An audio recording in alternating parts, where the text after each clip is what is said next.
यह बात उस वक्त की है जब मैं दोस्तों के साथ घूमने कर्नाटक की एक जिला में गया था। वहाँ से हमारे हॉस्टल पहुँचने के लिए रात के 11 बजे कार में अपने 3 दोस्तों के साथ एक रास्ते से गुजर रहा था। मैं कार ड्राइवर कर रहा था कि अचानक वहाँ किसी रास्ते पर पीछे बस ड्राइवर बार बार हॉर्न डाल रहा था। जब मुझे कुछ समझ में नहीं आया तब वह बस से ही हमें गाड़ी रोकने को कहते हुए चिल्ला रहा था, क्या रे आकाश, पीछे सारी गाड़ी रुकी हुई है।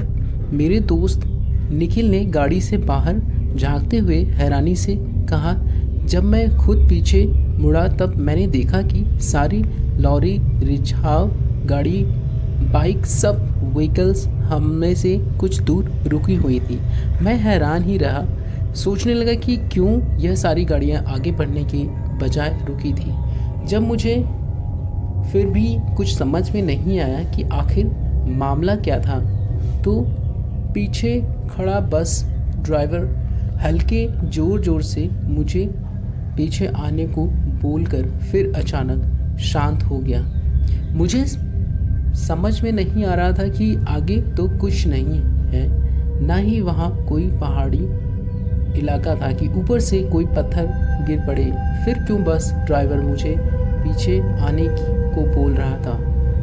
क्या सारी गाड़ियाँ रुकी हुई थी? लेकिन सारी गाड़ियाँ को खड़ा देखकर मेरा मन को अजीब सी घबराहट ने कब्जा कर लिया था। अचानक सब लोग शांत हो गए।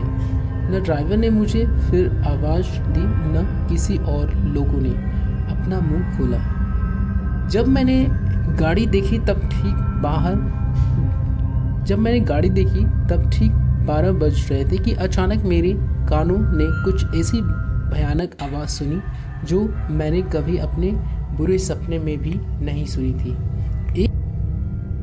एक औरत की रोने की आवाज़ सी भयानक आहट। वह इतना भयानक था कि आज भी उसके बारे में याद करता हूँ तो कांप उठता हूँ। आवाज़ जोर जोर से जैसे हमारे नज़दीक आने लगी। तब तक मैं भूत प्रेत, अगोचर आत्माओं पर यकीन नहीं करता था, लेकिन मेरे नज़रों ने मुझे चौंका दिया।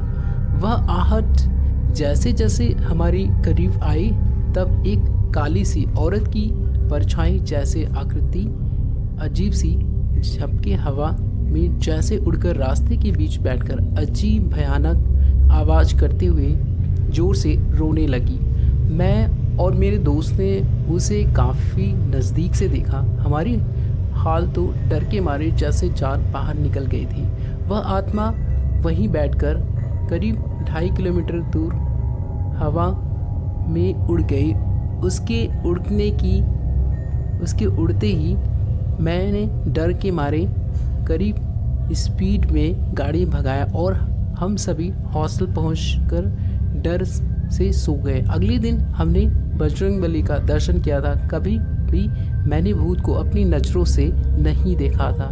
इस घटना ने मुझे जैसे दिल का दोहरा दे दिया, लेकिन फिर भी जितना भी डर लगे वह आखिर क्या था, इतने झनकी की जिज्ञासा में हुई। आखिर वह आकृति क्या थी? लोगों ने क्यों अपनी गाड़ियों को रोक के रखा था? क्या वह लोग जानते थे कि वह आकृति आने वाली थी? यह जानने के लिए अगले दिन उस ड्राइवर के पास हम गए थे। उसने उस घटना के पीछे की मूल घटना सुनाई थी। सर, उस जगह एक माँ और बेटी स्पॉट में ही एक्सीडेंट होकर मारे गए थे। उसके बाद हर रात वह आकृति 2 बजे आकर बैठकर 5 मिनट रुककर फिर हवा में करीब 2 से 2.5 मीटर को उड़ जाती है। तब हम सब गाड़ी रोकते हैं।